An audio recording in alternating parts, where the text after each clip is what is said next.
there I was. There I was on the top of the tree with this rhinoceros pointing his gun straight at me. A rhinoceros? Yes. Oh, Captain, what did you do? What could I do? I had to marry his daughter.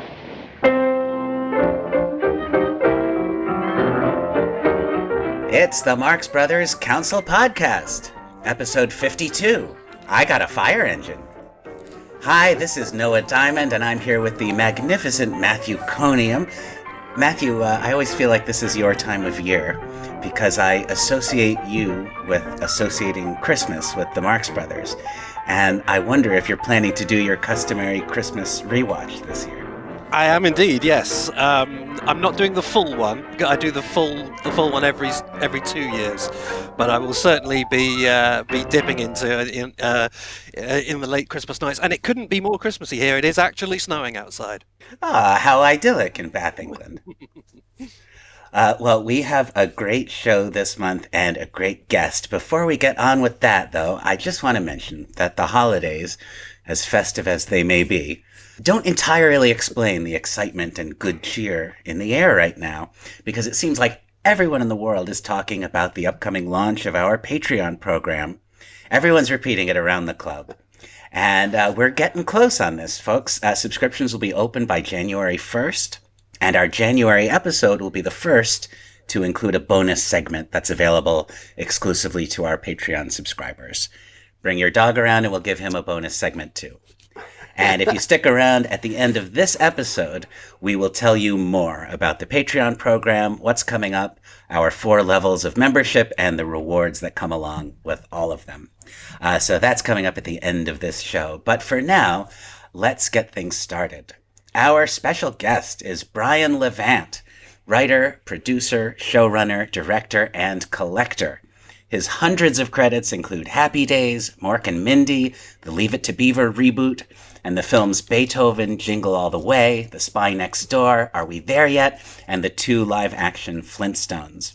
Brian is also a passionate collector of toys, and his lavish new book, My Life and Toys, shows off his astounding collection.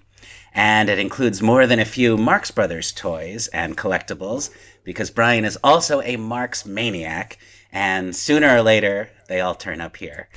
Welcome, Brian, and thanks very much for talking with us. Well, thank you. It's hard for me to believe that I'm actually a guest on this. I feel like Groucho at the Restricted Country Club. You know?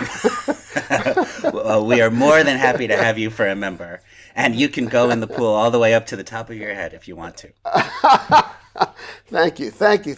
No, the Marx Brothers mean so much to me, and like most things in my life, the roots of it are in my childhood. I was a child of TV. I was born, just a couple years after the Marx Brothers broke up, after Love Happy, and I was an early TV addict. The kids' TV of the day, Howdy Doody, Ding Dong School. I loved them, ate them up.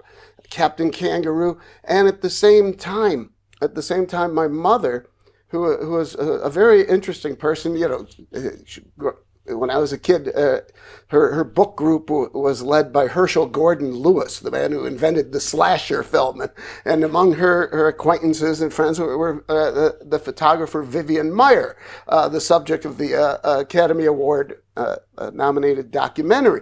And she loved movies, and I think that the cinema was an escape from her family life.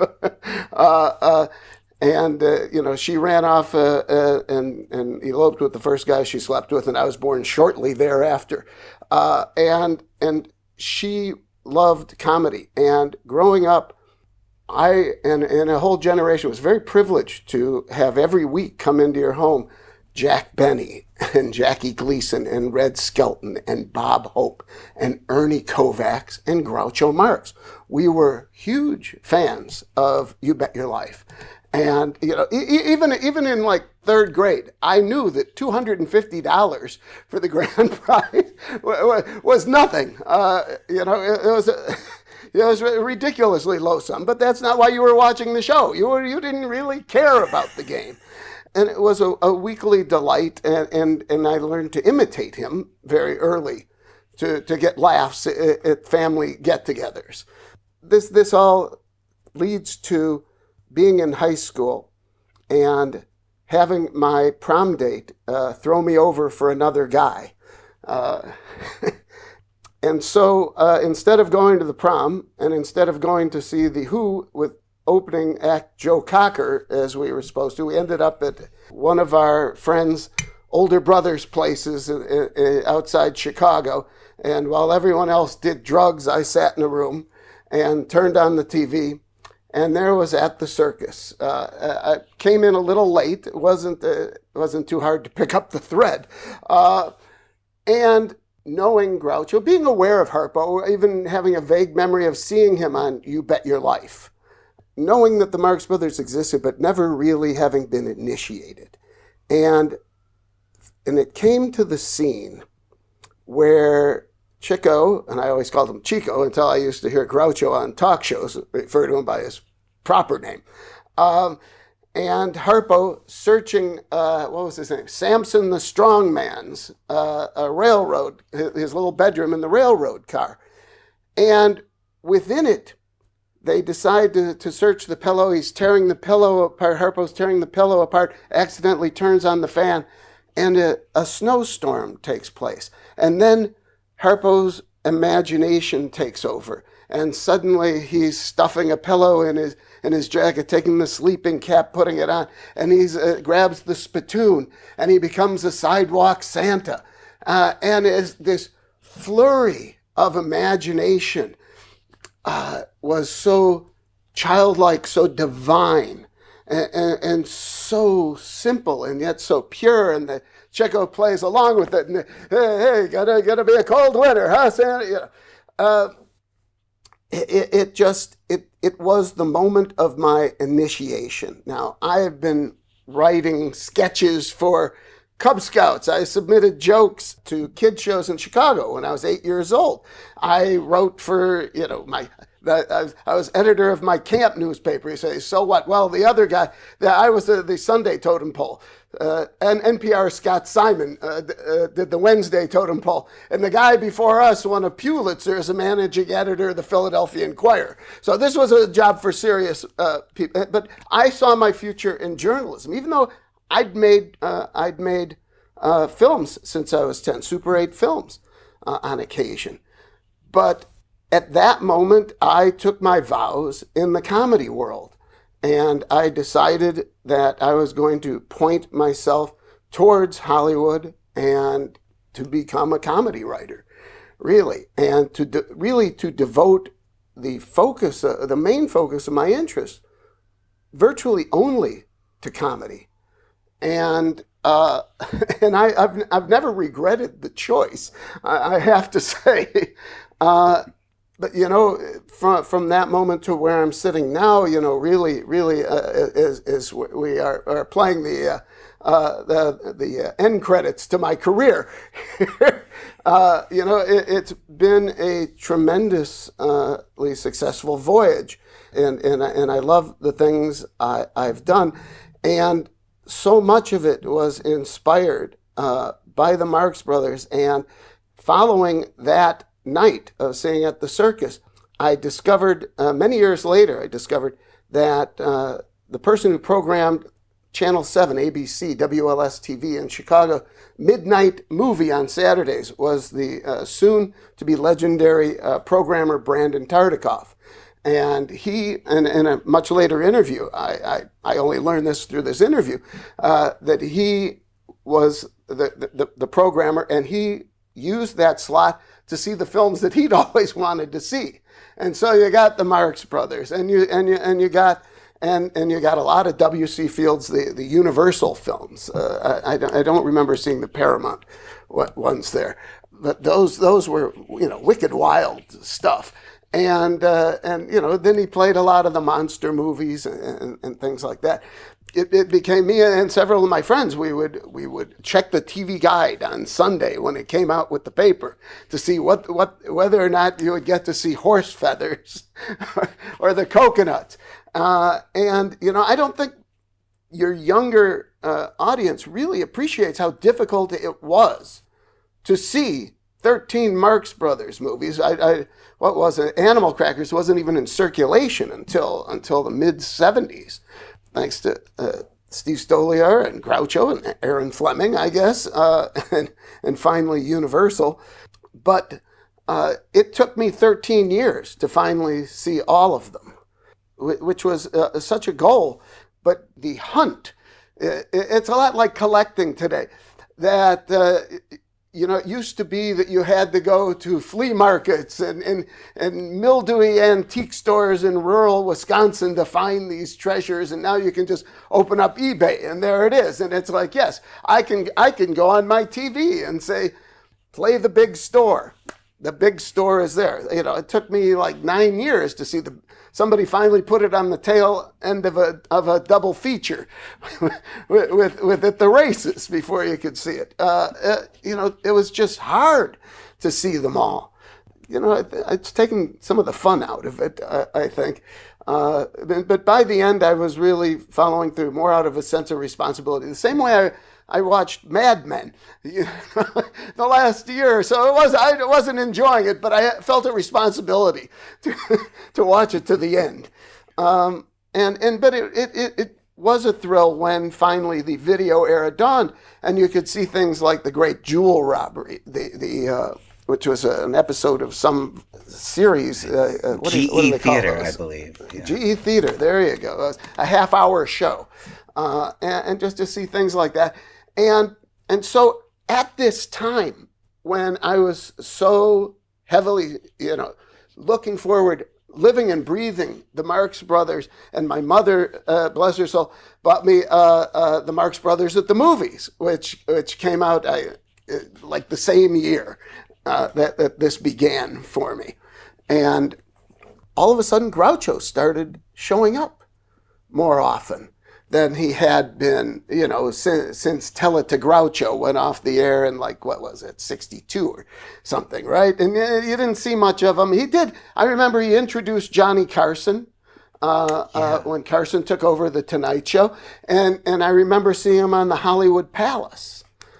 Suddenly Groucho started showing up on Merv Griffin, with Harry Ruby, and singing, today, Father's Day, so I'm giving you a tie, and all that, and doing long interviews. And I particularly remember Dick Cavett had a summer series, and Groucho was on, and I think Groucho was, I don't know, how old was he then? Probably 78, 79. And, he knew Cavett. I remember reading somewhere, maybe it was after someone's funeral, maybe Kaufman's, that Groucho walked back to the hotel with Cavett, I think. And they had a bond. Cavett, who was a Carson writer, by the way, and would have been around when Groucho guest hosted, as he was apt to do early on in The Tonight Show. Anyways, he was around, and in the Esquire had an article that I'll never forget. It was Groucho Marx does not wear a tie. And it was about how style was changing in California. And you didn't have to dress the way you had to dress. And being the rebel that he was, Groucho was leading the charge. And I think it was more had to do with the turtlenecks covered his neck. Which, I worked with a lot of older actresses. And I'm sure the motivation was the same. Yeah. Don't show the wear and tear on the merchandise. He would appear in ads. He was in Skidoo, which I tried to see, but I still never have. And Groucho did the Playboy interview, and I'll never forget, they had photos of Groucho telling his favorite joke, which was a lady walks into a drugstore, says to the clerk, "Do you have any talcum powder?" And the clerk says, "Walk this way, madam." And she says, "If I could walk that way, I wouldn't need the powder," which I don't think is a great joke, but obviously it came at a time that when Groucho first heard this. It appealed to his sense of outrageous and probably was a foundation in the double entendre, in just trying to get ahead of a line and a moment, and that's what comedy is really about. It's about taking those random thoughts that appear in the back of your head and somehow bringing it out verbally, and so much of humor is based on misdirection, almost, that you think a conversation is going to go one way and it goes another way. And I think that, so much of contemporary humor is built on the sarcasm and the outsider nature of Groucho and the brothers. And no one is doing what they did today, except really on Saturday Night Live, in some respects, of doing more freewheeling, less grounded, more let's do this because it's fun. Let's do this because it's funny. Let's do this to make people laugh and a little bit uncomfortable and to enliven and illuminate the insanity of life. As Gary Marshall, one of my old mentors, used to say, man is the only animal that laughs. And I heartily believe in taking advantage of that. I have heard some people suggest that hyenas can also laugh, but it's not the same. They don't have a sense of humor. They just have the ability to laugh. Well, you think if somebody trips and falls in the pond, then they laugh, I think. Then hyenas are... Yeah, probably not. Yeah, but only in Frank Tashlin cartoons, I think. There you go. I would like to read a little excerpt, Brian. You articulate something in the book that we've heard many Marx Brothers fans say, including on this show, but it's such a perfect articulation of it, and I wonder if you might elaborate on this point. It has to do with the Marx Brothers being a sort of portal to all of culture. You say you're writing about your early exposure to the brothers, and you write, I was utterly obsessed. They piqued my curiosity more than any teacher ever had. I set about learning everything about Julius, Herbert, Leonard, Arthur, and Milton. Researching their work led me to explore the art form's many tributaries. I was introduced to their collaborators, like Kaufman and Perelman, and through Harpo, I met the great wits of the Algonquin Round Table. Particularly when young people first meet the Marx Brothers, in a sense, they're meeting the entire first half of the 20th century in world culture. Isn't that right? Yes, these, George S. Kaufman was a great and prolific wit. And, the whole mystique of the Algonquin Round Table, that these were probably heavy drinkers, number one. But these were, the great minds, literary minds, cultural minds. And it was all mixed up with Broadway and novels and criticism and the jazz age, all coming together in this fabulous creative stew that bled out. Dorothy Parker, how does such a minor figure suddenly become so major? Because we look back and we appreciate the huge growth in culture, in the quality of writing, of everything. In between, our American cousin, that Lincoln was watching when he got shot, to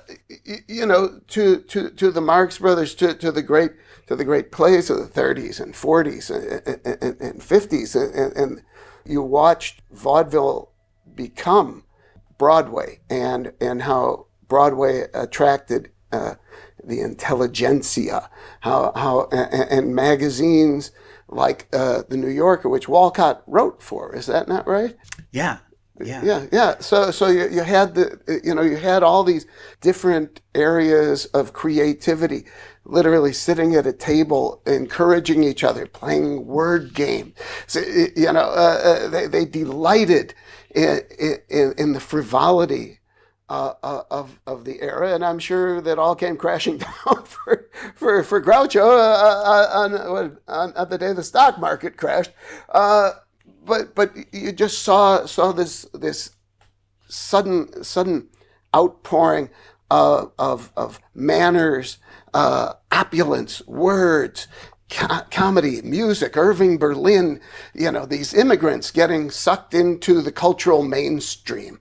I find that very interesting. And not just culture, I think, but the just the history of the era in general. If you want to, you can pick up any thread from their and films and follow it, and you'll find out something fascinating. Whether it's the Florida land boom or whatever it is, it's all there sort of to be discovered. You just pick up a string and walk to the end of it. Right, and this is kind of what I'm missing in the later work, was the ability to tap into the culture rather than fall into a simple comedic formula.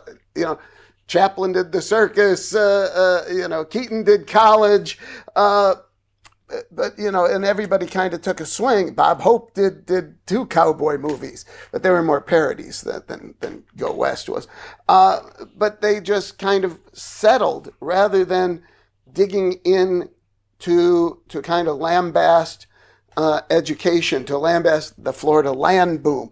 They didn't stay ahead of the culture in that respect. And it's sad, you look at Duck Soup and the political satire is astounding. And even Animal Crackers, they're skewering high society, which they continue to do repeatedly. And they're defending the little guy, and there's always crooks out to swindle everybody.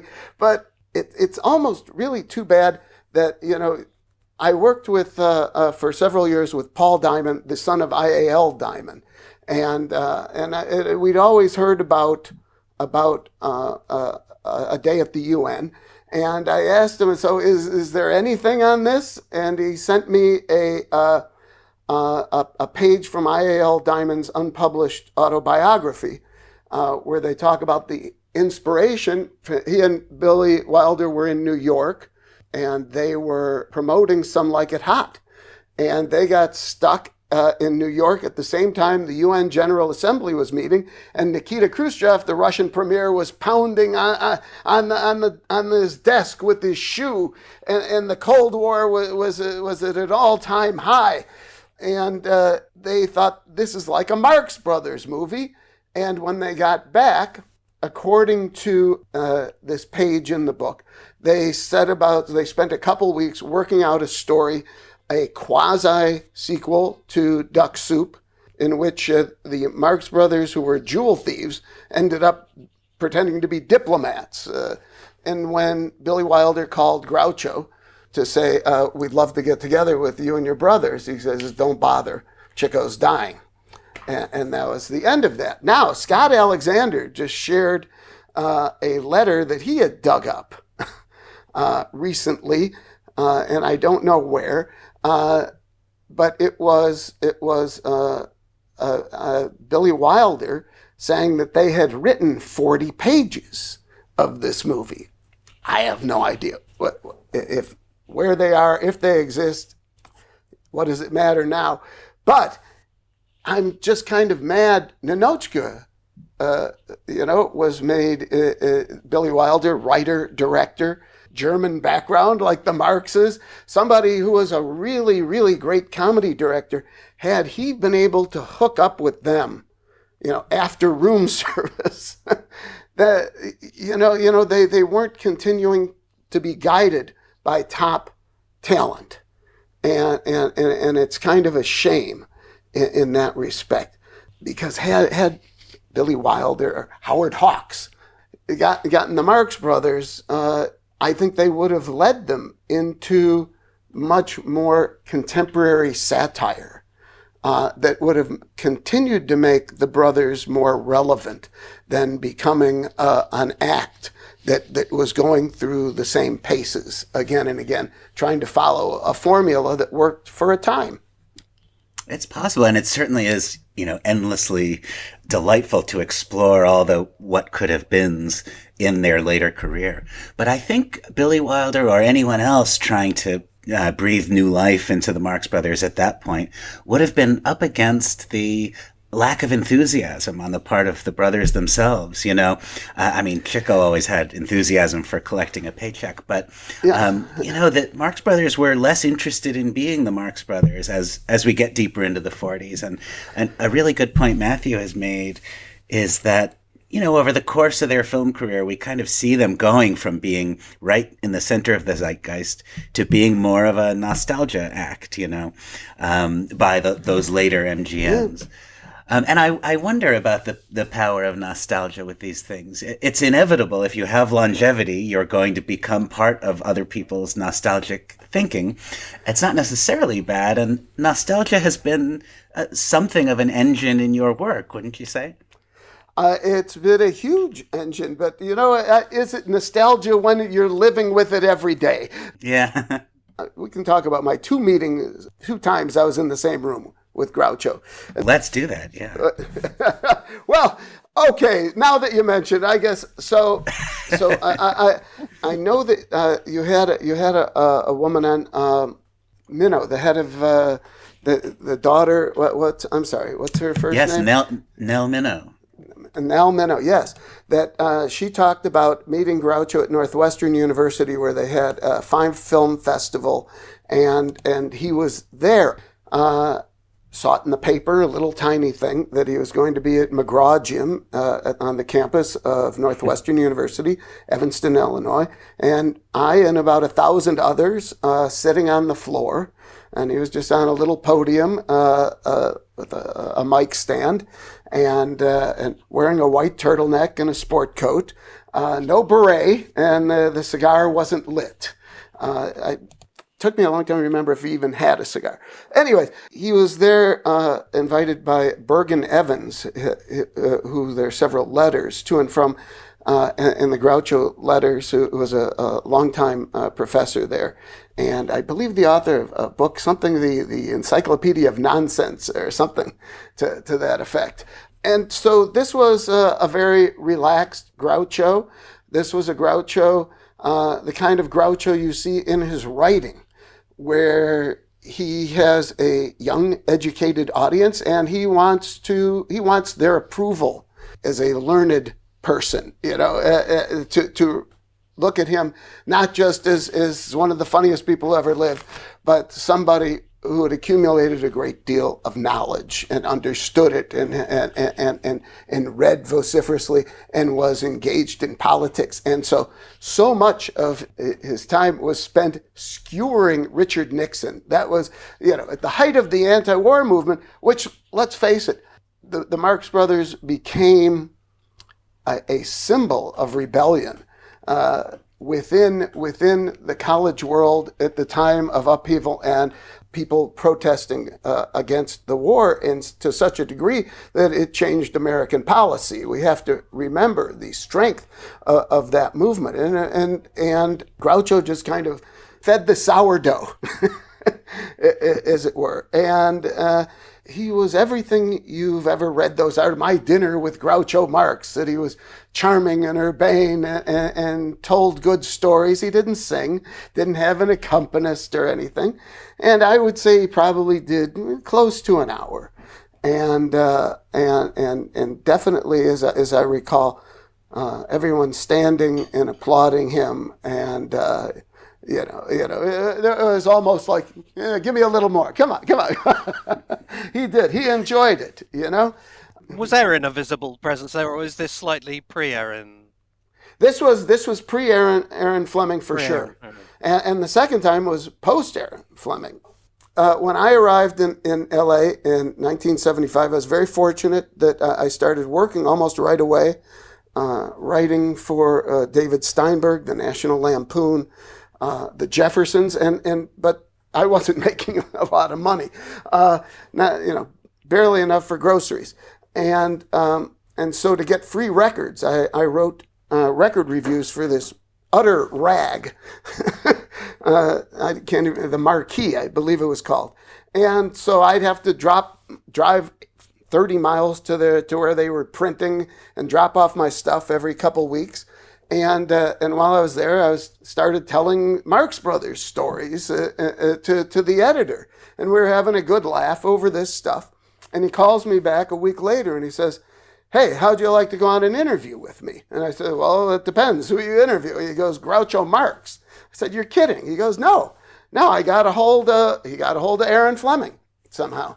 And they agreed. And I couldn't believe that this was going to happen, that I was going to meet my hero. And I gathered up at that time, like 3 or 4 Marx Brothers books. I was like, I'm going to get him to sign them. This is going to be great. I'm going to tell him how he inspired me, and all. And we drive up Hillcrest Drive, and beautiful house. It's a white, now we call it postmodern, then they call it modernist house. The backyard opened out to a tremendous view towards the east of the city, well past downtown, just an astounding view, beautiful pool, really sleek white walls and ceilings. And when you first walked in, you were met by the Albert Decker painting of the Marx Brothers dressed, like the Dutch masters. Oh, yes, John crazy Decker. Collars. Yes. John Decker, yes. And the hat rack filled with all the berets. And there's like a gorilla head or something on it. I was disappointed there was no safari hat. But I did see, like the one with all the golf balls that he had worn on Dick Cavett. All the ridiculous berets he'd taken after stopping to wear those ridiculous toupees. And we waited for a long time, and finally this skinny lady comes out and says, come in here. And we go into, I guess the house had been newly redecorated. What was his name? Jeffrey Rosen, I think. It was a fancy decorator at the time who decorated quite against the tone of the house. In my memory, that a lot of fabrics on walls and bright colors and stuff, when it was designed to be very spare and white and pure. And I believe I saw this, it was for sale a couple of years ago. I know I saw somewhere in one of Arthur's books or something that Groucho had spent $300,000 to build this in the mid-50s, and it was for sale for $13.5 million a few years ago. So it's probably even higher than that now. But a single-story, beautiful place, over-decorated, like I said. And so we wait, and finally Groucho comes out. And as I say in my book, that he had been battling numerous medical problems, and the infirmities were winning the battle. And his eyes were rheumy. He was not even the person you heard on A Night with Groucho, who was reduced following a major stroke. No assistance in walking, and in my family, people didn't live to be 87, so I didn't have a lot of experience. Today you see many more people, but he was not in good shape, and his mind seemed to drift a bit. And I wasn't conducting the interview; the editor was, and he started talking about tell me about your debuting on Broadway. And it wasn't going very far. And I knew the story about his mother, Minnie, having broken her leg and had to be carried through the aisle on a chair. And so I said, was your mother there? And all of a sudden, Groucho snapped to attention and went, no, she was in jail. and that was the sole flash of the man that I was hoping to see. And it got worse. He didn't want to be doing this. And finally, he said, I don't care if you're from Rolling Stone or something. And Aaron said, oh, they're not from Rolling Stone. And he goes, you told me they were from Rolling Stone. And obviously she had lied to him to get him out of bed. That was her job, as I saw it, was to get him out of bed. Now, and so he throws us out. He says, get out, like Trentino, never darken my towels again. And I was stunned and so disappointed. And, and she's ushering us out. And I said, can I talk to Aaron? And she said, I'm Aaron. And now I had only seen her in the Woody Allen movie. Her hair was long and curly, and she was a very attractive woman. And her hair was very short and gaunt, very different looking, and it kind of bolstered the rumors I've heard in later years about the amount of drug use that she was involved in, and I said, well, I feel terrible because I just wanted him to know how he inspired me and that it's happening for me, and she goes, he wouldn't understand that, which I found very disappointing. And so I went home and literally got in bed and pulled the blanket over my head. It was highly discouraging. And, it wasn't really until years later when you started to read more about who Groucho was and the fact that the man acquired a nickname in 1911 and it stuck. There was a reason. So, did that momentarily dampen your enthusiasm for the work, for the legacy, or no? And right after that, I went back to, at that time, the Best of Groucho was playing on KTLA every night at 10, and I was still watching it, but I began to separate the man and the work, and as it more pertained to me, to be an inspiration rather than a role model, and that's when I began to collect the Marx Brothers. In that, I can't afford the really good stuff, the really good posters for the coconuts and stuff, but I have a lot of foreign ones. I've managed to get Spanish heralds from every one of the films, and programs from Sweden and Denmark, and I just got for my 70th birthday, I bought myself a giant French poster from the '62 re-release, in which I translated the writing on it, a peach, a treasure, and the Marx Brothers' last final film. And it's just those three giant heads from Love Happy on an enormous poster, yes. And I love that. So they become what? How did I get to where I am?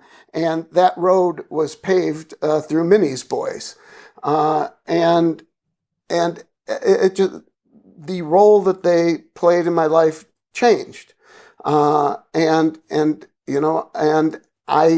as I became more and more accomplished as a filmmaker, which is a long process, I have to say, the more critical I became of the films themselves, and particularly a lot of the directing, the editing. Although I think some things deserve more credit than they get. For instance, I think like one of the highlights. Well, anytime. I don't know why they stopped just making musicals. That I don't know why they kind of abandoned it, because whenever you start a song in the movies, it's great. I always say, sing while you sell is one of the best things in any Marx Brothers movie, because they're going for it. Somebody's trying to give it some scope, some movement, some energy, although I still don't get the girl singer, I don't know her name, whose whole bit was that she didn't move her facial muscles, but sang. Well, that was always a weird one to me. There's a lot of weird things in that movie. But when you think of Hooray for Captain Spaulding and Lydia the Tattooed Lady and whatever it is, I'm against it, and Fredonia's going to war, this is where the movies take off. This is where everything comes together. The musical abilities of the group, the comedy, playing against, normal musical norms, even, and Ruby and Kalmar stuff. That for me is where they kind of missed the boat going down the road. They fell into the formula, and it was other people singing. I don't care about, and I watch at the circus a lot. And when I was watching it again, I said, thank God for rock and roll to save us from another generation of two blind loves. Alan Jones, I don't mind as much. But, the Tenement Symphony, oh my God, what is that doing in this movie? Where's the fun music? So I do have a bone to pick there. But once again, they got away, they fell into this formula that a guy who died stuck them with. That's right, yeah. Well, you mentioned collecting in there, and that is one of our main topics here. So one of the things I wonder about is, were you already an avid collector and toy aficionado before the Marx Brothers became one of the subjects of your collection? I was not a collector per se. I always had to have certain things. I just had to have this toy, that toy. And my parents were I don't know. They answered those prayers. Whether to placate me because I was so demanding or what, I'm not sure. But there were just objects and toys that came on TV that were you needed them. You couldn't live without them. And then you get to the point, well, hey, I'm moving to L.A. and I find my first Marx Brothers movie poster, a 1962 re-release of A Night at the Opera in Swedish. And I realized now I can afford foreign titles. And I started acquiring, as many as I could find and afford. And when figures came out, like the F&B Groucho, I grabbed those up. I started to collect the board games. There's the You Bet Your Life game and the Groucho TV game. So they didn't have to say You Bet Your Life. and actually, the You Bet Your Life one is very good because it comes with grease paint and a rubber cigar, so someone can play Groucho in your family's version of the game. But, I started collecting many things. Another big influence was Robert Lesser, who had an amazing collection of animation related products and art going back to The Yellow Kid and the start, which is really the start of 20th century comedy. And he spent a lifetime trying to get people to recognize toys as art, and the way he collected it, it certainly was. And I saw a picture on the back of his book, a celebration of comic characters and toys. A man sitting in a room, floor to ceiling, with the most amazing collection of things you've ever seen.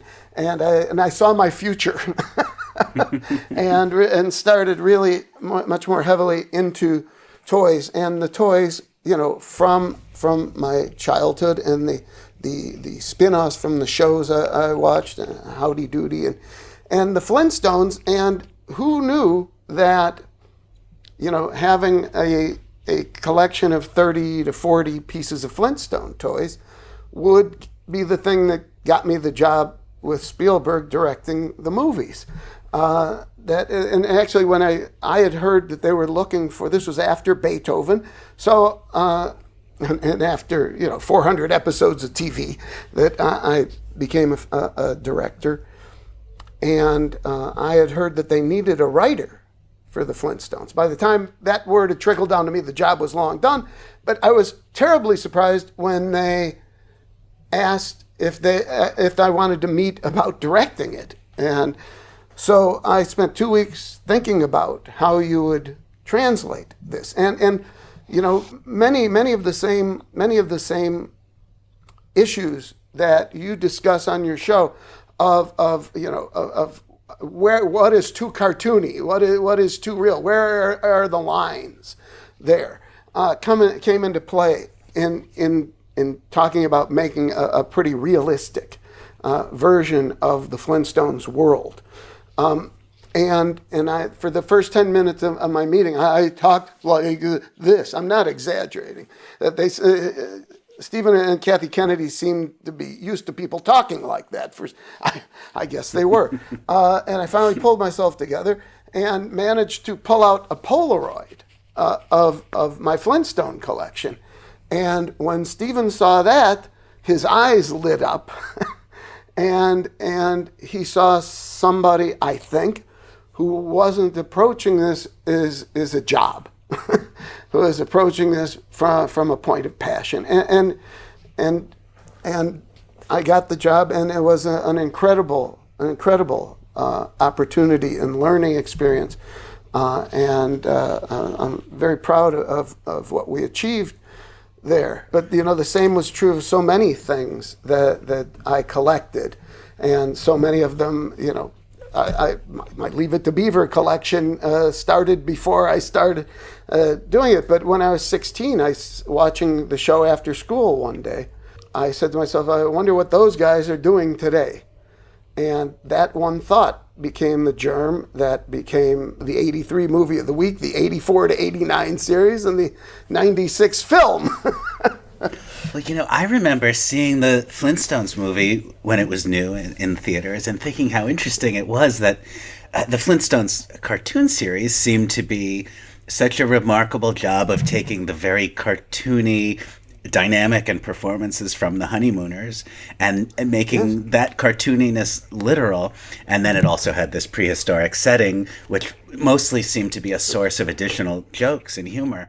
And then to turn it back into live action comedy is so interesting. And the Marx Brothers, in a way, go in the exact same path, very cartoony, real people who have been not quite successfully, but there have been attempts to animate the Marx Brothers. Well, too. I will tell you something, that I bought a Marx Brothers script at an antique store about 20 years ago. Now, I forgot to mention this when we were talking before. Supposedly, it was written by somebody on staff at Paramount, and it was to be a follow-up to Duck Soup. And Zeppo is in this, and you talk about satire. Groucho is a publicist coming to the opening of a gala spa, a health resort. In aeroplane was still spelled AERO plane. Groucho arrives in an aeroplane, and I always said to myself, well, this is not a bad idea for a Marx Brothers movie, and maybe we could do it animated. And then, 10 years later, maybe we could do it CGI. But the fact is, the issues with the family are many and multitudinous. And so I hear. Just to do anything, period, is so difficult. It's ridiculous, how the mindset against storytelling that explores a spectrum rather than a narrow sliver of time. The Marx Brothers make good cartoons, though. I loved them in all those Hollywood. There was like 3 of them, and they were the ones that seemed to. And I know you don't like the caricature. I love the caricatures. I love that they nailed them. My favorite Marx Brothers caricatures are by Jacques Kapralik. Are you familiar with him? No. Okay, Jacques I may be familiar Kapralik. with the images. Sometimes the pictures are familiar. He was a European immigrant who worked in the art department at MGM, and he did primarily ads for the trade magazines. When they'd send out MGM's lineup for 1939, right? Yeah. And they would have all these ads for this, and he did these beautiful color sculptures. I have one from Go West. There's another one that's been on eBay for many years, from A Day at the Races, which is autographed. and selling for I think like $4,000. I look at it. I look at it every now and then. So yeah, with like button eyes and materials. Yeah, all different kinds of materials. He was a great collagist, and actually his collection is housed all his work for MGM. He did trailers. He did some main titles, a lot of posters, and he did the covers for a Chicago Tribune Sunday magazine for like 15 years as well. Anyways, his collection is housed at the University of Wyoming, and one of these days I'd like to go up there and reassemble his stuff and shoot it with 3D cameras, because what he used to do was he'd create these sculptures and then he'd light them and photograph them himself. So you really got the shadows and stuff. It's not, their version of Photoshop in 1942. And his work is just beautiful. Well, those comments make me think of the photos in your book, which are also extremely well composed and lit photography of your toy collection. And I do want to make sure our listeners understand, anyone who might find this interesting, if you're interested not only in toys and collectibles, but really in the pop culture of the last century, this book is page after page and a lot of it is from the world of classic comedy, Marx Brothers and other classic comedy collectibles, but encompassing cartoons and comic books and television and everything you can think of. It's really quite a playroom you have there. Oh, well, thank you. I'm in great debt to my brother-in-law, Joe Pellegrini, who's one of the top tabletop commercial photographers in the country. I mean, for instance, every Subway sandwich you've seen on a billboard, in a magazine, in the store, on the menu, behind the counter, he has shot for the last 16 years. He shoots sweaty Coke bottles and bowls of cereal, and he makes them look gorgeous and inviting. And he did the same with our collection. And I'm really indebted to him, because the close-ups, I just said, I didn't want to micromanage him on that. I wanted him to find what was the most interesting things when you get so much closer than you would normally get. And, when he take a picture, it's not like he takes a picture. There's like 30 focuses for a depth of field of a quarter inch or something, So he didn't use his phone, huh? No. I think his camera, I think it cost more than their first house. But thank you. No, My Life in Toys, it's been out since September 13th. And we're not John Grisham, but I'm very heartened that people are so enjoying the book, and that I can share the things that I'm passionate about comedy, about the old TV shows. I'm very lucky that so many of the things that I worked on had toy lines. The Flintstones, we created hundreds of products, but Happy Days, and they're still making Happy Days toys today, and I'm still buying them. And Mork and Mindy, which I spent 2 years and was on Happy Days when Robin was introduced. And there's a slew of great toys, very, very interesting toys. And I wanted to mention, working with Robin and how that was the closest thing you could ever get to, I believe, in working with the Marx Brothers, that in many ways he embodied all three of them. The zany improvisational wit, the childlike innocence that he could draw on, especially as Mork, being an alien, a blank page to our world and its vagaries. And also he could turn up and be a fast-talking con man. And the range was so amazing. And he was a huge Marx Brothers fan, and would often lapse into Groucho-ese. But and Jonathan Winters, who did the final season of Mork and Mindy, was in the Flintstones too. Very similar minds, but very different. And Jonathan was totally, everything came from within. And whereas with Robin, everything in the world came and went through this Cuisinart that was his head, and came out in a very unique fashion. Certainly, we have, I think, cataloged, maybe even on this show, definitely in the council group, times in the work of Robin Williams where he has very specifically referenced or impersonated the Marx Brothers. But I wonder, did he ever talk about them? Did you ever have a Marxian moment with him on the set? No, we didn't have many moments. When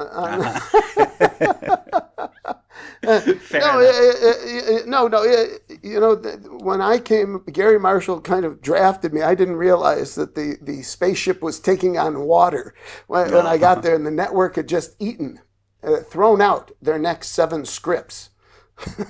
So it was all, we were always we were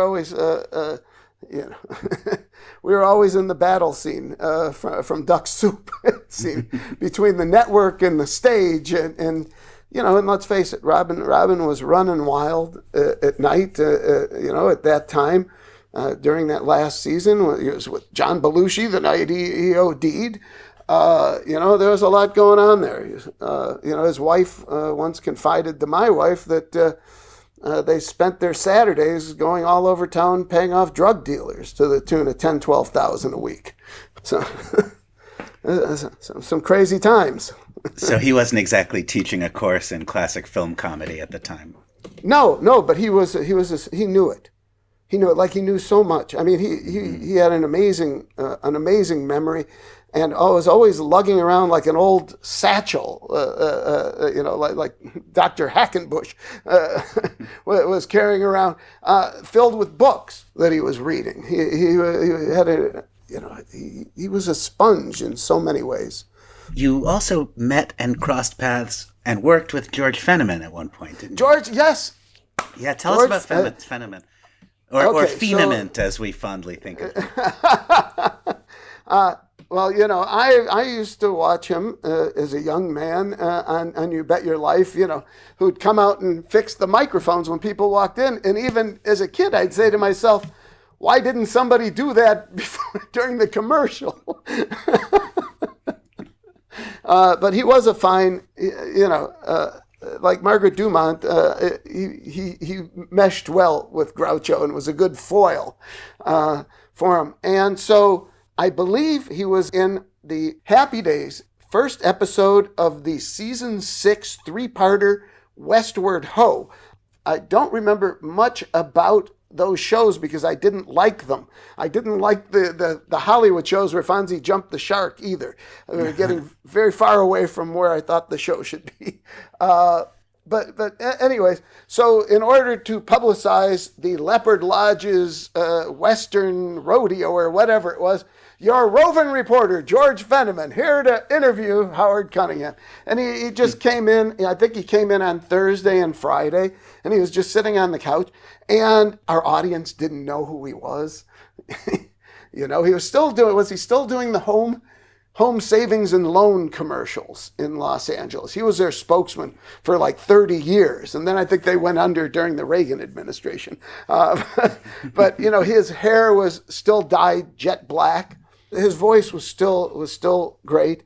And I enjoyed it. Like I said, the audience, Mr. George Fenneman, and huh? But the other person I worked with who was in a Marx Brothers movie, Ron Levant, who had gone to create Married with Children, and I were working together for a while, and we were brought on to replace the producers of the Bad News Bears series. And Ron went to the office to try and lock things down, and I went to the set to try and make sure that the things that were in the script were coming back, because they weren't coming back, supposedly. And so this was a crew who I did not hire, who figured this last guy didn't last long, this guy probably won't either. So nobody was very welcoming, except for one person, Jerry Marin, who your listeners may know as Little Professor Adam At the Circus.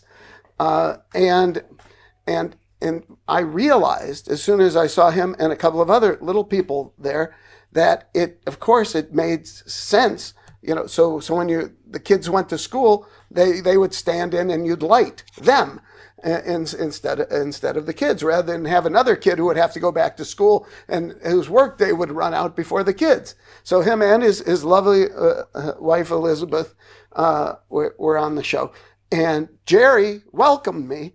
Jerry, come on here, sit over here with me, smoking a huge cigar, which looked even bigger on him. And he gave me the sports section, and he was really sweet. And the strangest thing is, I had met Jerry Marin before.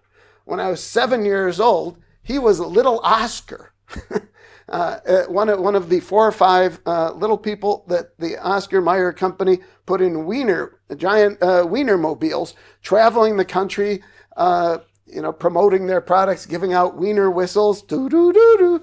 And he was little Oscar when it stopped in my neighborhood, and I got on the Wienermobile, and there he was again on my first day on a single camera show, and we spent a lot of time together. Like I said, he was really nice and worked with the kids because he was a great athlete, supposedly a really good golfer, and he knew baseball inside out, and he really helped the kids with their fielding, and show them how to get down to pick up a grounder, and I talked to him. I remember my conversation when I finally admitted about little Oscar far more clearly than I do my conversation about working with the Marx Brothers. I do remember he said we smoked a lot of cigars, but he said being little Oscar, he said the only problem was it was a good gig. He did it for like 4 years. And the only problem was kids kicking him in the shins, and that the Wienermobile drove like shit. Well, it does look like a style over substance conveyance, doesn't it? It certainly does. But I used to see people like Dan Seymour on Batman, who was the police captain in A Night in Casablanca, and you start picking out the small part people, and you see them over the years, but you know them from the Marx Brothers, and that's how you'll always think of them. Did you have something there, Matthew? Yeah, I just wanted to briefly just circle back to the collecting. Our listeners won't know this, but we record this with a video feed, and I can see over Brian's shoulder those fabulous, wonderful, love-happy dolls in the flesh. So I was just going to say, could you just tell us some of the Marxian plums in your collection? Well, as I said, I love the board games. The F&B Groucho is wonderful. I have the Groucho goggles from about 1958 with the big spinning eyes and a Groucho nose and a mouth with a cigar firmly planted in it. And the cigar is a wolf whistle. And it's definitely licensed, and Groucho's on the thing. But there's probably like a 29-cent toy. And so obviously somebody felt there was kid appeal there. And as I said, I have all the Spanish Heralds and the Love Happy dolls I bought in their boxes from what used to be a very, very fine antique store in Seattle. And I did that 28 years ago. And if you've ever seen them, they're very hued to the artwork from the posters with the Marx Brothers big heads, and they do look significantly older than they do in most of the Marx Brothers caricatures and artwork, deservedly. Big heads and small hats. Yes, with very tiny hats, and so the figures are very nice and clothed beautifully. Groucho's wearing a tuxedo. Harpo's wearing a yellow corduroy suit with a red flower, and Chico has a yellow pants and a green jacket and green hat. And what is sadly undistinguished these are the fact that they wanted evidently for Groucho and Chico to be darker complected than Harpo, probably to make Harpo look more angelic. but that's very early in forming rubber heads that we would come to see very frequently on hand puppets primarily throughout the next 20, 25 years. And so the process wasn't very good. And so interacting with sunlight since 1950, or whatever, 51, whenever that is, the skin tones have darkened significantly. I did lighten them up a touch in the book to make them look more like they would have originally. But, the first thing that people say is, they're black. And it makes, puts a whole new spin on who that man. Which, by the way, I love that number, and I love the way everybody's finally gets integrated into it. But speaking of Love Happy, Frank Tashlin, who wrote a lot of Love Happy, and did he write Casablanca too? Most of the I think he was contributed to it. Yeah, a gag man on it. Yeah. Okay. So Tashlin became the top comedy director in the 50s in America. In England, you had you had everybody at the Ealing Studios who was doing wonderful, sophisticated stuff. But Tashlin was a guy, who was a Warner Brothers director, one of the Gower Gulch guys with Chuck Jones and those, Friz Freeling and all those people, who worked also doing gag writing for films and stuff. And I'm just sorry that after the disastrous preview of A Night in Casablanca, he didn't stand up and say what he did after the disastrous screening of the Lemon Drop Kid, the Bob Hope movie that he worked on.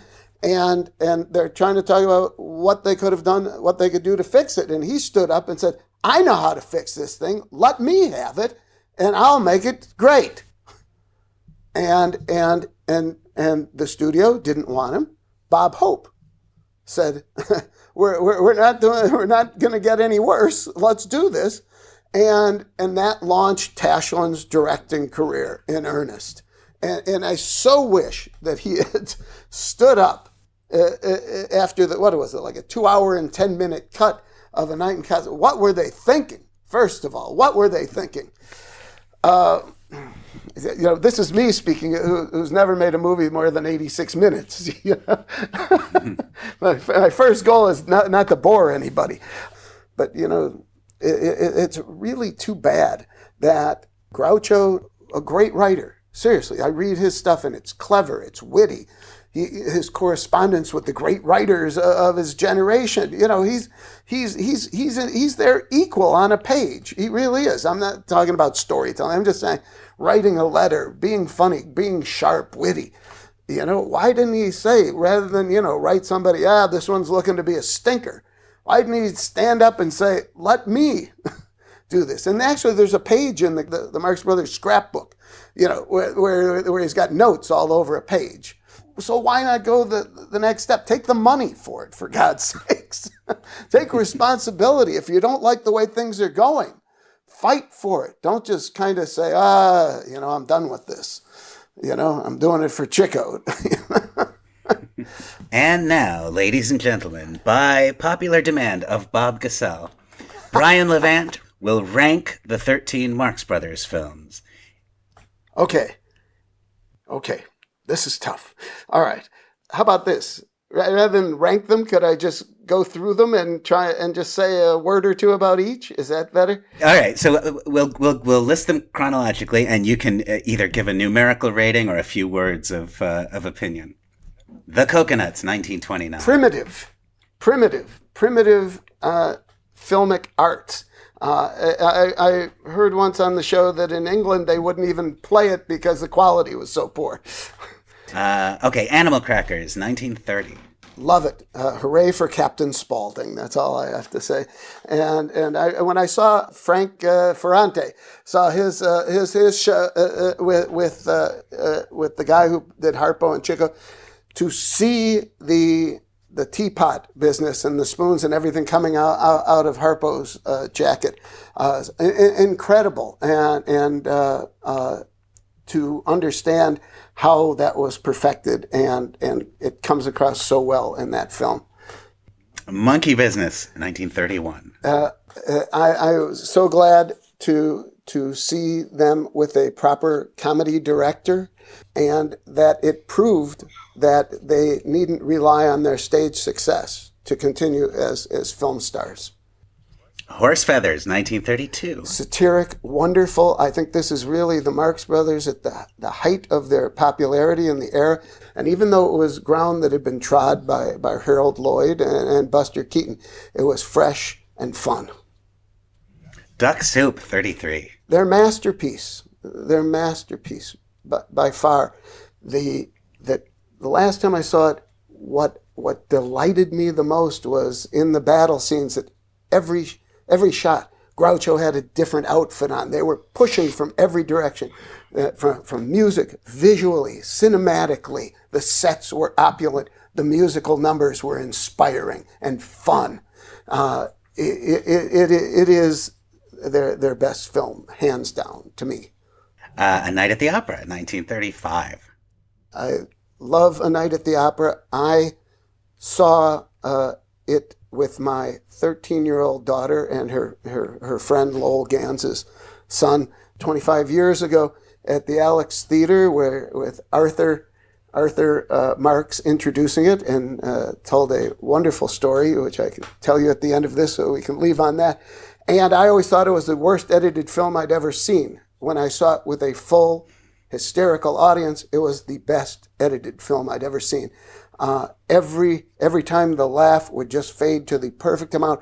Cut, perfect. It was so spot on, and I guess that was the residue of writers timing laughs in the live show. So maybe I shouldn't be so critical of those. Day at the Races, 1937. I think that the process of previewing the material hurt it cinematically. I think that it is a very well-made film. Sam Wood was not the funniest man who ever lived, but he was a very competent director.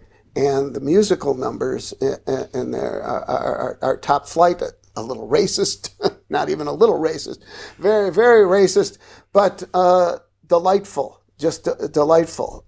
Who Dat Man and Harpo with the penny whistle. Is just it's great. It's great movie making. It's great music. It's all downhill from here, folks. Room Service. Room Service. I can confess I have only seen once. I was disappointed. I guess everybody was disappointed in it, and it is far too much of a play. Somehow Animal Crackers never came off with the same sense of confinement, despite its roots. But this, I mean, yes, it was smart to try and adapt existing material to the Marx Brothers, and it kind of fit the formula that they were stuck in. But in terms of doing what the Marx Brothers did best, of being satirists, of being people who puncture the pretensions of society, that it doesn't accomplish any of those goals. At the Circus, 1939. I know most people don't love it. It is my second favorite Marx Brothers film. As I told you, I fell in love with the Marx Brothers watching the scene in the strongman's room, to see the imagination at play. I never enjoyed Chico more in a film than in At the Circus, and I loved the fact that it had some production value, that they were shooting in the rain for starters. You know, I mean, that's tough and expensive, and it's a sound problem. But they did it, and it just made to open the movie.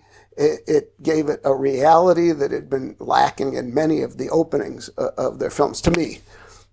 Go West, 1940. Should have been much more of a satire on Westerns, much in the way that Frank Tashlin's Son of Paleface with Bob Hope was. But instead, they more stolen deeds, more bad guys, more formula, and I think how Chico's probably like, what, 50 by the time they're making this movie? And the physical demands of the comedy have risen, but their ability to perform it themselves has decreased. And I'm seeing it in the filmmaking, which I think is a disappointment. The Big Store, 1941. There are things I like very much in The Big Store. I like the music, not the Tenement Symphony particularly, but I like it when the Marx Brothers make music. And by the way, I enjoyed very much your show that's available, particularly Scott Alexander. Oh my God, can this guy pound the ivories? Yeah, who knew? Yeah, but it's like, I don't know how many times it's plagued by some bad writing, that how many times we go back to that two-shot in his office. We got to do something about this. Follow him. And it's just always chasing its tail. And there's too much room given to other people in the movie that should be centered on our stars. And there's much too much of Tony Martin. I guess he was a big star then. I guess they were servicing him. But again, was anybody coming to see Tony Martin sing in the audience? I don't know. Tell me this. Was that a draw? He was billed with the Marx Brothers above the title, which didn't happen often or ever. Matthew is a better person to answer this than I am. Yeah. But he was a box office draw, I suppose. Not today. Where are we? Night in Casablanca. Night in Casablanca, I think, is so disappointing because I know that they were drawn back to have a little more control, a little bigger piece of the pie. And they've been out for a few years at this point, and it just doesn't make it. And I put a lot of the blame there on Archie Mayo. I don't think he was a comedy director. I don't think he was a person who worked well with them. He was a guy, he walked away from the business at one point. So he wasn't really very committed to the craft. And particularly not, you don't think of him as a comedy director, really, He did The Petrified Forest with Humphrey Bogart. So what is he doing with the Marx Brothers? This is what I was saying before. The lack of pure comedy people, when they got away from the people whose lives revolved around creating laughter, their films suffered. And to a degree, Thalberg is responsible for that. Love Happy, 1949. I think that the idea of Harpo starring in his own film was a great idea, a noble idea, and it just shows how hard it is to get a movie made then or today, that in order to do that, or to make, in effect, a movie with a silent character, that Chaplin had already given up doing that, Keaton, and Laurel and Hardy and Harold Lloyd had long before that said, okay, it doesn't work.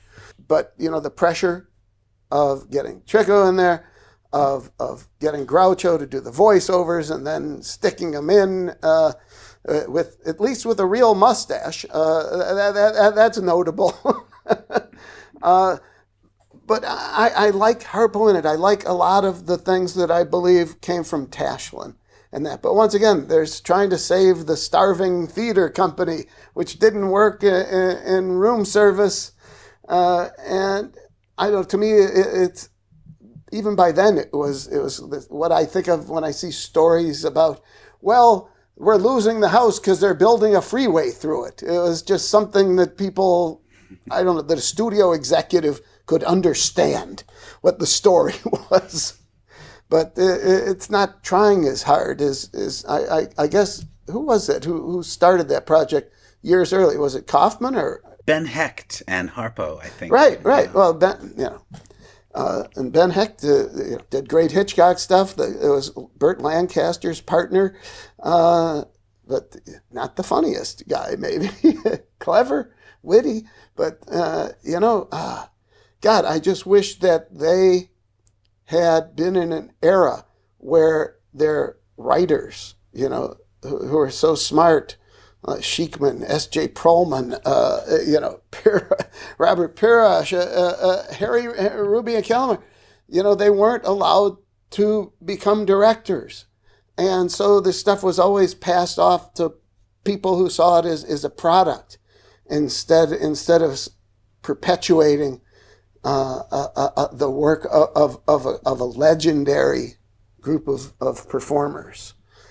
And that's what makes me sad about the studio system, and glad it was crushed eventually. So it wasn't just the whims and of these guys, and you had to display an affection and passion for what you're doing.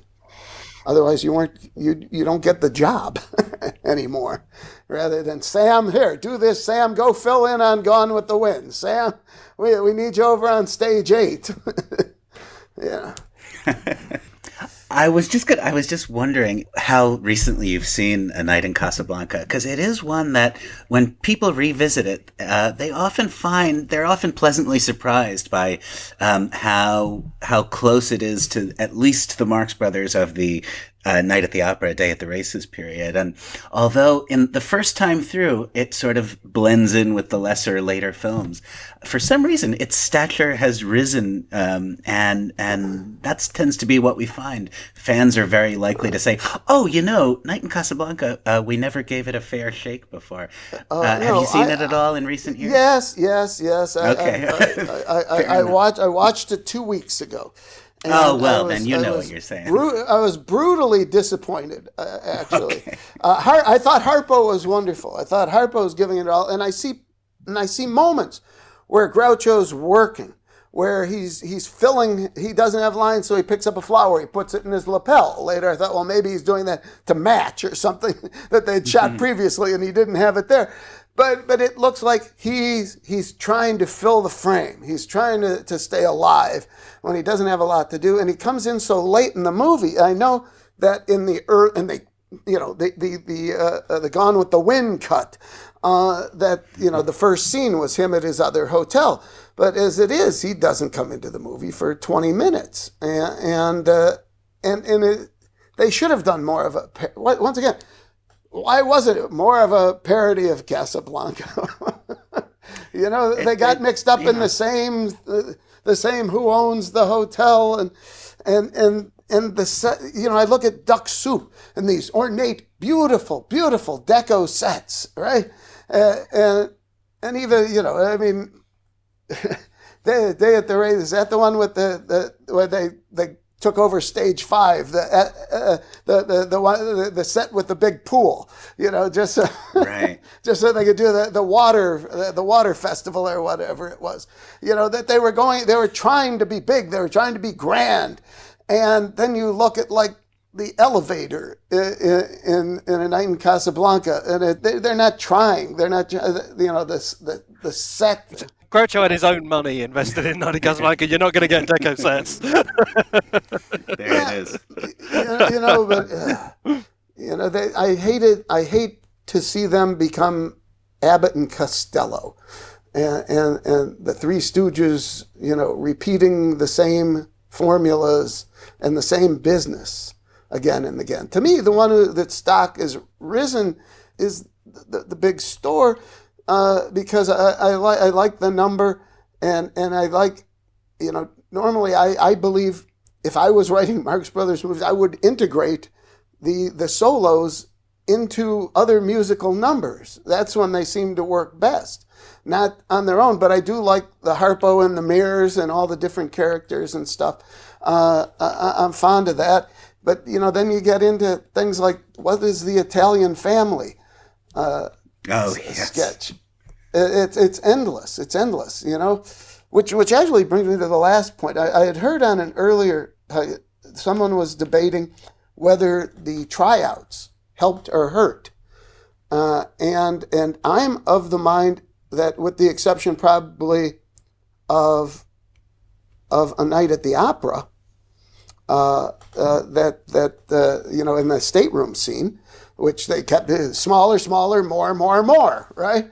You couldn't do that on your feet. You couldn't make that discovery, and stay on schedule and not have to keep making the room shorter, get more people, dress them, get them propped, all that. That had to be worked out in advance. But I think that I can see in A Day in the Races, I can tell you exactly what scenes they took on the road, because they go much too long, and the directors get lazy,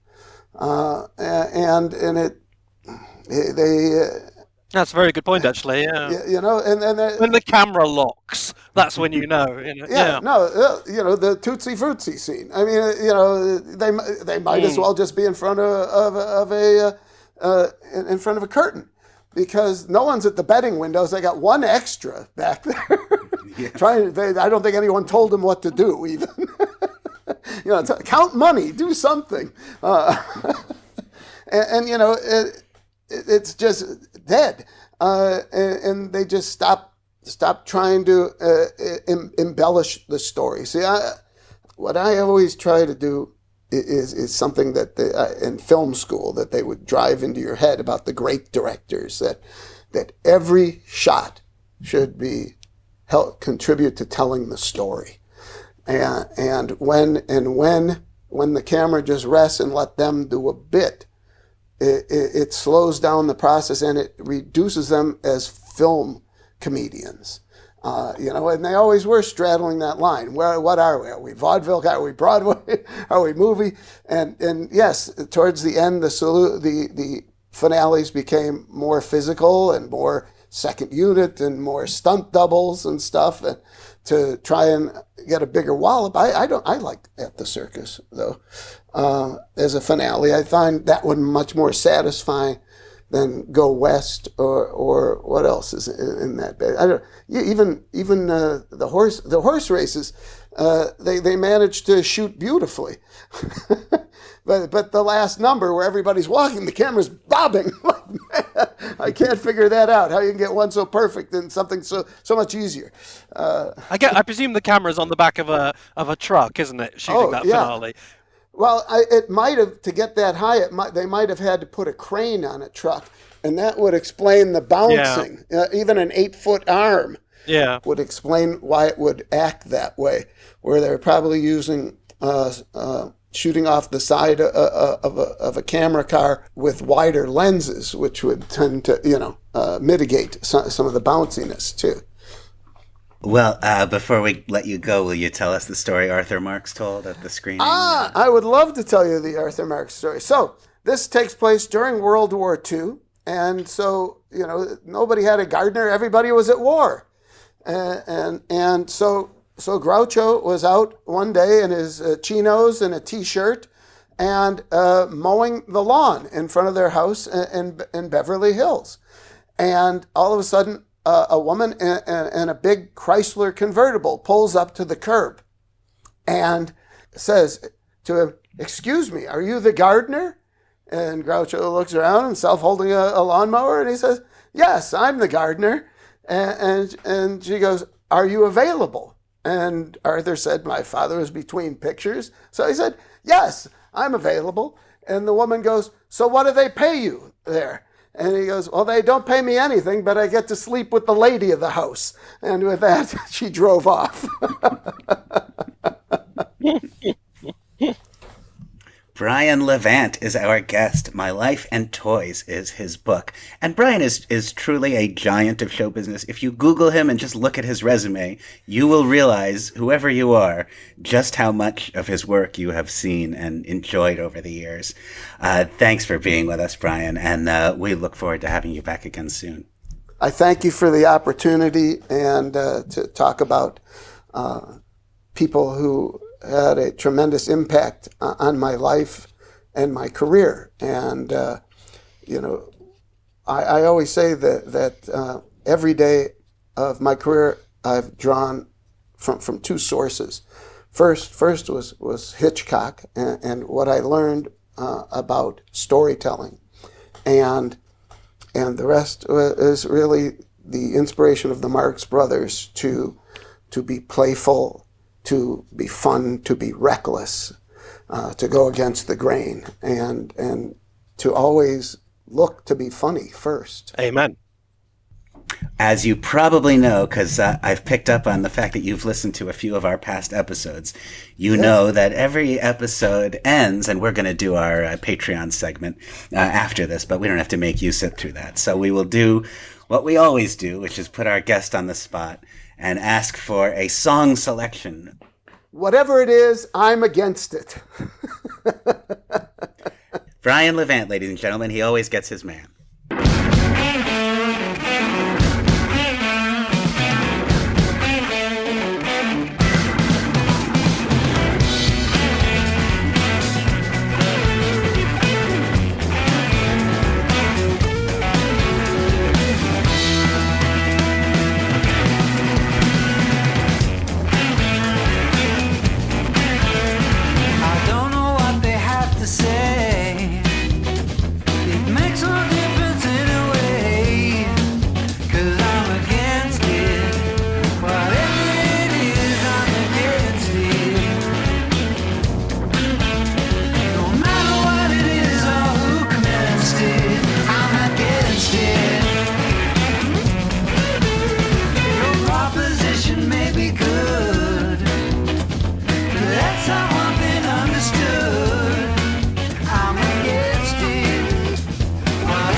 Patreon subscriptions to the Marx Brothers Council podcast will be open by January 1st, and our January episode will be the first to include a bonus segment available exclusively to Patreon supporters.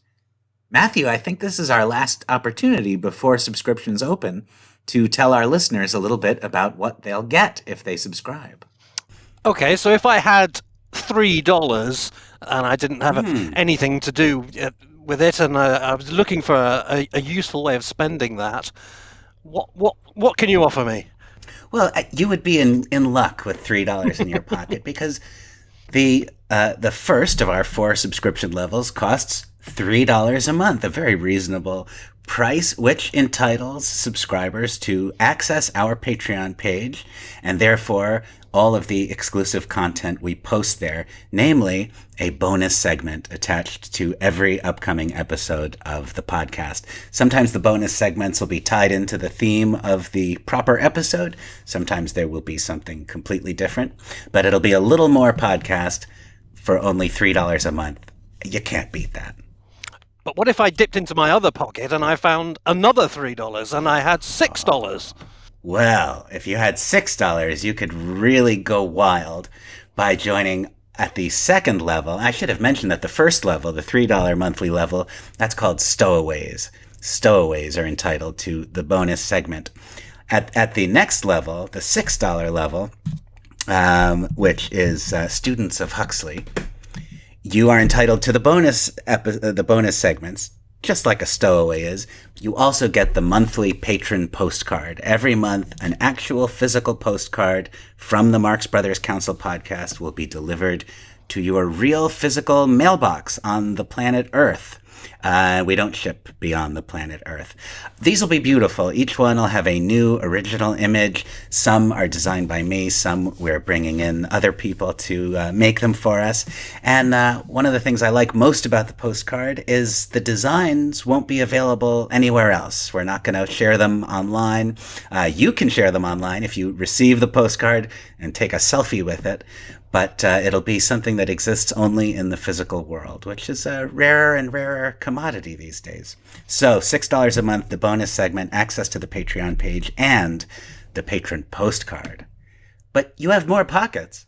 Well, I was just going to say, I'm guessing that's as good as it gets. Surely there isn't anything more you can offer me. It's my pleasure to tell you that if you are one of those people who has more than $6 on you, and maybe is a fan of the merch, like our recent guest, Brian Levant. Maybe you're a collector. Maybe you like Marx Brothers stuff and having it around. Well, at the second two levels, that's where the gift items really kick in. If you join at our third membership level for $20 a month, yes, you get the bonus segment and access to our Patreon page. Yes, of course, you get the monthly patron postcard in your physical mailbox. You also get the limited edition, I'm really happy to be able to say this, folks, poster print of Bogart's famous painting, After the Hunt. Wow. Meticulously recreated as a digital painting, printed in the form of an extremely tasteful, high-quality poster bearing not only the famous image, but the name of the artist, the title of the work, and a quote from Roscoe W. Chandler that really sums up exactly why Bogart's masterpiece is indeed great. And a dog missing. Although there is a dog missing and a vegetable dinner. That rewards level is called Left-Handed Moths. So beyond the Stowaways, beyond Students of Huxley, Left-Handed Moths also get the Bogart. Which can also be used as a blanket for nights you want to sleep out in your garden. Boy, that voice out of the past. What was that? It sounded so familiar. Now, my schoolboy Latin kicked in for the next one. I knew those years learning Latin weren't in vain. Tell me why. That's right. For all of our listeners who are burdened with an extensive knowledge of Latin, there is yet another level for the highest of high rollers, for the heartiest and most enthusiastic of our supporters. If you subscribe to the Marx Brothers Council podcast to the tune of $30 a month, not only do you get the bonus segments and access to the Patreon page, not only do you get the monthly patron postcard in your physical mailbox, and not only do you get, after the first 3 months, the Bogart poster, you then get, in 3-month increments, 3 more incredible gifts, like the Bogart poster, designed by me exclusively for our subscribers and not available anywhere else. These gifts are, in the order you will receive them, the Huxley College Collegiate T-shirt. There's a lot of Huxley gear on the internet, some of it beautifully designed, but this, as far as I know, is the first Huxley T-shirt to feature a breathtaking view of the beautiful Huxley campus, as seen in the opening moments of Horse Feathers. And it also bears, as Matthew references, a motto in Latin. That Latin motto is quid est, ego contra est. And we will leave it to you to decipher that. Then, 3 months after that, you'll get the Hotel de Coconut tote bag, a thrilling Art Deco design that conjures up the dear dim days of the Florida land boom, and a bag that, if anyone who doesn't know the coconut sees you with it, will assume you picked it up in the lobby of one of Florida's better hotels. 3 months after that, the Kippered Herring Barrel coffee mug, a coffee mug that looks exactly like something you might live in if you were stowing away on an ocean liner. Also a perfect place to put a roughly 8-inch Marx Brothers figurine if you have one. It's also not a bad place to put kippered herring if you have any of that. We will publish an article on our website and on our Patreon page showing pictures of all this beautiful merch and all these gifts. So just to summarize quickly, these are the levels. Stowaways for $3 a month, get access to the Patreon page and our monthly bonus segment. Students of Huxley for $6 a month, get access to the Patreon page and the bonus segment and the monthly patron postcard. Left-Handed Moths for $20 a month, get both of those things. And after 3 months, Bogart's After the Hunt poster print. And Firefly's Cabinet is our top level, $30 a month. The Patreon page and the bonus segments, the monthly patron postcard, the Bogart poster, the Hotel de Coconut tote bag, the Huxley College collegiate t-shirt, and the Kippered Herring Barrel coffee mug. We thank anybody who is even considering subscribing for helping us to keep this thing going. Yeah, I think I can stretch to the $3. Well, if you like the bonus segments, Matthew, I hope you'll consider upgrading to at least the $6 level. And we should say we're using American currency in conversation here, but through Patreon, we can accept all global currencies and ship internationally. I'll go for the $3 and see how it goes. My dollar is on a string, though. The Marx Brothers Council podcast is produced by Bob Gassell. Matthew Cunningham books, The Annotated Marx Brothers, and That's Me, Groucho, are published by McFarlane. Noah Diamond's book, Give Me a Thrill, The Story of Alsatia is published by Bear Manor Media. For more info on this and all episodes, visit our website at marxbrotherscouncilpodcast.com. Also look for us on Twitter. And for the place to talk Marx and meet fellow fans, join us on the lively Marx Brothers Council Facebook group. See you next time!